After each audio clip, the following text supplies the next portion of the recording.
No intro, straight onto the guides. If you take one thing away from this video, it's this. Orisa is a defensive, cyclical brawl hero. This means that against most compositions, you'll be looking to cycle your cooldowns to brawl the enemy team, using your spear spin to engage and your Fortify to disengage, utilizing your Javelin to find surgical picks onto enemy squishy heroes. Orisa's primary fire, Spam, makes Orisa fire a bunch of projectiles dealing 12 damage and firing at 600 RPM, dealing a total of 120 DPS. The projectiles do have fall off damage and will take 2 seconds to recharge after being overheated. The most important thing to mention with your gun is the range and sightlines you play. Because the rest of Orisa's kit is quite brawly, meaning you want to get up close, you don't want to get too close that you might as well be playing Reinhardt. In the wise words of Spilo, former Overwatch League coach, you'd be playing longer sightlines against a Reinhardt or dive composition and shorter sightlines against more ranged or spammier compositions like Sigma. This is evidenced by Mirror's Orisa on the Vancouver Titans, which I'll be referring to a lot, where you can see that he plays a far enough distance so Hardy is forced to commit if he wants to land any hammer swings, but Mirror is close enough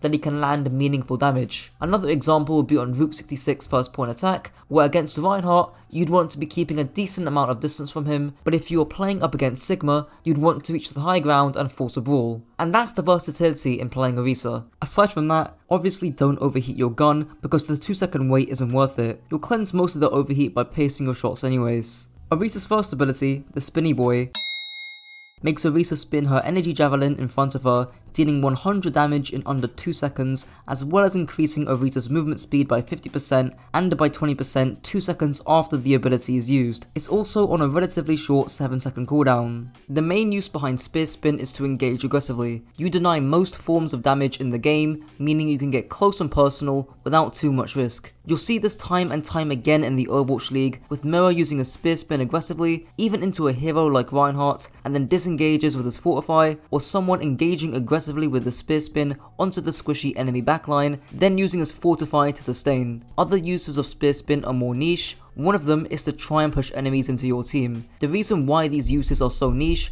is that you'll only be able to do this if you don't have to use Spear Spin to get into close range in the first place. For example, here, the Florida Mayhem use Speed Boost to close the distance, meaning someone doesn't have to use Spear Spin. As a result, he uses it to spin the Zarya out of the Immortality field, landing the kill. With Kiriko in the game, the same sort of logic will apply for Kitsune Rush, where you can rush in, closing the distance, without having to use Spear Spin to do so. Another use is to isolate squishies and to force duels upon them. This will likely be in the mid-fight when you're already engaged, or if you see an opportunity where you can strike. For example, if you're playing up against a Winston with a squishy backline, if the Winston jumps your backline, you may want to trade out and to look and find an opportunity onto the enemy's Zen or Ana. Even Spilo advises this when saying that Orisa can play super aggressively against squishy backlines, and we even see this in Overwatch League when someone is aggressively engaging onto Vancouver's squishy backline, and to a lesser extent, Mirror when he's trying to engage aggressively onto Gladiator's backline. And he does end up getting the honor. However, could argue that Gladiator's backline isn't squishy enough due to the Lucio, meaning Mirror could have bullied Reinhardt on the Winston instead.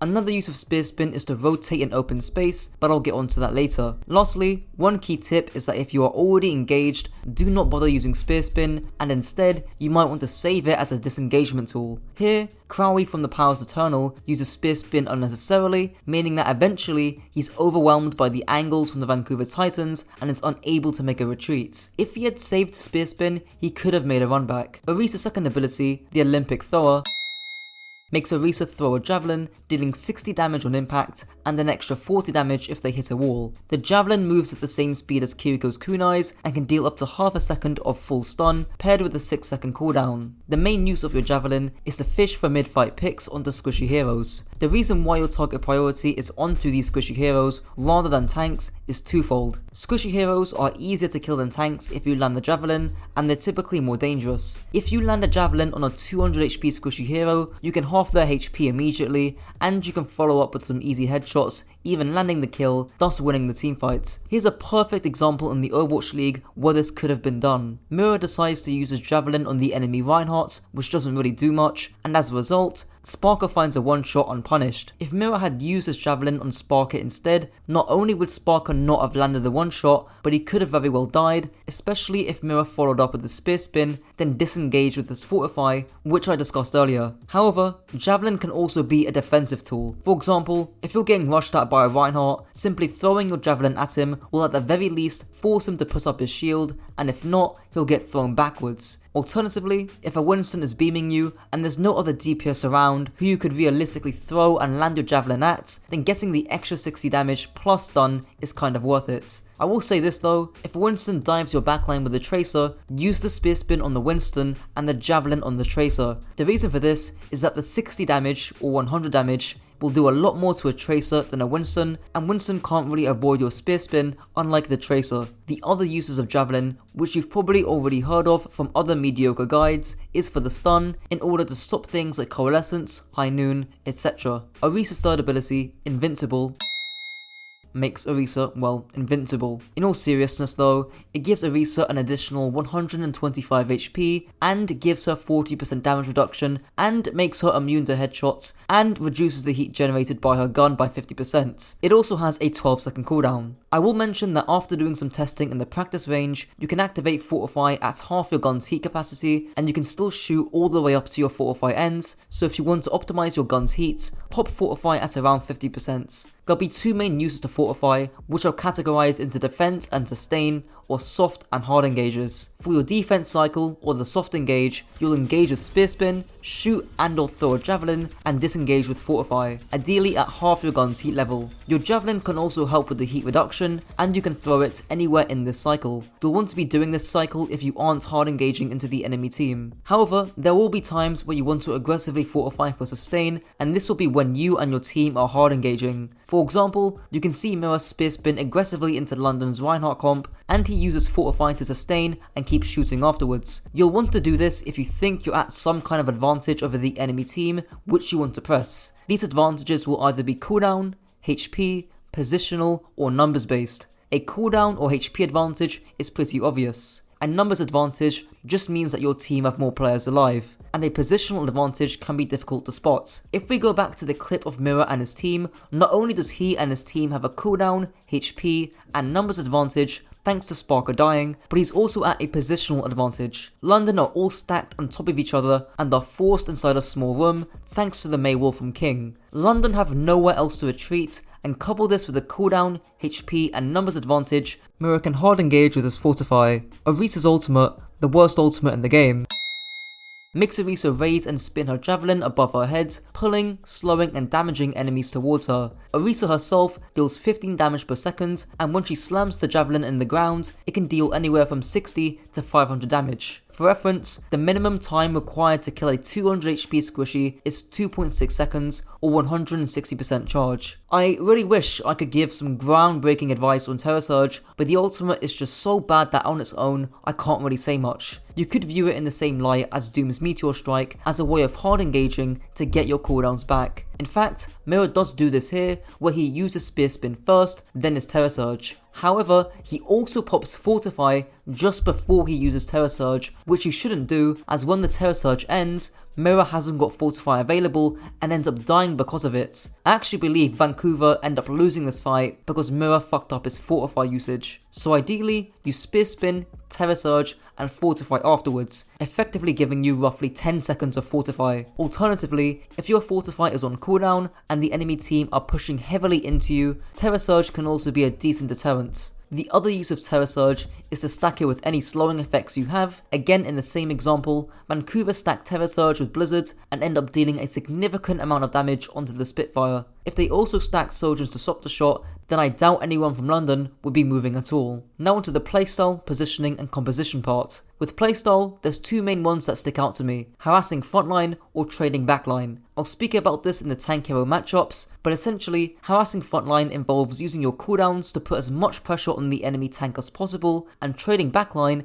involves focusing or dueling the enemy backline. Generally speaking, against tanks who you can punish, like a Doomfist or Reinhardt, you can shift into the frontline matchup, and against tanks who you can't punish, like Winston, you might want to trade backlines instead. Likewise, if you're playing against supports like Moira, Kiriko, Baptiste or Lucio, who you can't really punish, you might want to shift into the frontline matchup matchup, but if you're playing against Zen, Mercy or double flex support, just like Spilo says, you might want to look to punish those heroes. I've already mentioned an example on Nepal where Mirror trades backlines off screen, and I assume this is because Mirror can't really punish Rhino that heavily. Here's another example I got myself on New Queen Street, where I trade out 1v3 on the enemy backline and end up killing the Zen. Unfortunately, we still lose this teamfight because my Genji couldn't follow up on the intention I was baiting, but you can see how the concept would still work there. With positioning, there's not too much I'd mention with Orisa. Corners are your best friend because they allow you to stabilize and get your cooldowns back, and you on Orisa rely very heavily on your cooldowns to do any sort of work. With compositions, Orisa is a decently flexible hero who slides into most brawl comps and can be a decent pick against Reinhardt and or dive compositions. However, her lack of mobility and team-wide utility means that she can't really play with any dive composition. She doesn't really help contribute to angles that much and hasn't got any team utility like a Junker Queen shout that would allow her to play that rush style of dive. Now moving on to briefly discussing Orisa's matchups against the rest of the tank heroes. Orisa vs D.Va. This is a relatively neutral matchup. Whilst Orisa wins the frontline matchup thanks to her Javelin and D.Va's big ass hitbox, if D.Va manages to get on top of Orisa's backline, that's when Orisa can feel like a bit of a struggle. If it's just the D.Va diving your backline, you might want to look to focus down the D.Va, but if it's a coordinated dive, looking to trade out backlines, like discussed earlier, would be a more viable option. Orisa vs Doomfist. A favourable matchup for Orisa. Compared to D.Va, Doom's lower HP, lack of armor, and reduced movement speed when in power block render him a tough pick to play up against Orisa. Hit your javelins on him when charging up the power block, spear spin him when he's got few cooldowns left, and he should be an easy kill. Orisa vs Junker Queen. Another relatively neutral matchup, if not slightly in Junker Queen's favour. Junker Queen's slender hitbox means that the javelin can be quite hard to hit, and a well-timed commanding shout can lead to you being run over. However, the spear spin disruption, increased amount of sustain, and the fact that Junker Queen can't as easily escape your Terra Surge help even up the playing field. Orisa vs Reinhardt. A favourable matchup for Orisa. Despite having no shield, Orisa's disruptive cooldowns means that whenever Reinhardt pins or fire strikes, he's vulnerable to your javelin, and he can't land any damage when you spear spin, and you can fortify in reaction to a shatter. Just be wary of the enemy DPS, especially those Sojourn players who you might want to spend your cooldowns on instead of the Reinhardt if they're popping off. Orisa vs Roadhog. A favourable matchup for Orisa. Javelin hogs breather, spear spin his hook, and you should be good to go. Just don't fortify his whole hog. Orisa vs Sigma. A neutral matchup. Similar to D.Va, Orisa wins the frontline matchup, but Sigma wins the angles matchup. If you can utilize cover and map geometry to close the distance, alongside saving your Fortify for his accretion and your Javelin for his kinetic grasp, there's not much Sigma can do up close. But on certain maps like Circuit Royale, it's going to be tough to close that distance. Either force carts, utilizing cover to force someone to come and touch, or try and clear high ground using your spear spin on rotations. And for reference, you'd want to wait for your spear spin to come back off cooldown before clearing the high ground. Orisa vs Winston. Another neutral matchup, similar to the one against D.Va. Even though you win the frontline matchup on Orisa, it can be harder to win it against Winston due to the bubble potentially blocking the Javelin. As a result, you're left to try and trade backlines, which can work in some circumstances as long as your backline don't get rolled over. Orisa vs Wrecking Ball. A favourable matchup for Orisa. Wrecking Ball is just a tankier Doomfist at this point. You can get a decently easy Javelin against a telegraphed power drive, and you can spear spin Ball if he decides to get too close. Orisa vs Zarya. A very unfavourable matchup for Orisa. Orisa's spear spin is basically pointless against Zarya, and you have no shield to help mitigate the damage against Zarya's beam. Since you lose the frontline matchup against Zarya, you have to take the angles matchup, meaning you try and dive the enemy backline, but if they're running Lucio Kiriko, have fun. Well, that's the guide. This video is roughly 3,000 words in script length, so if you could share this video around and comment and like the video for the algorithm, that would be amazing. Until next time.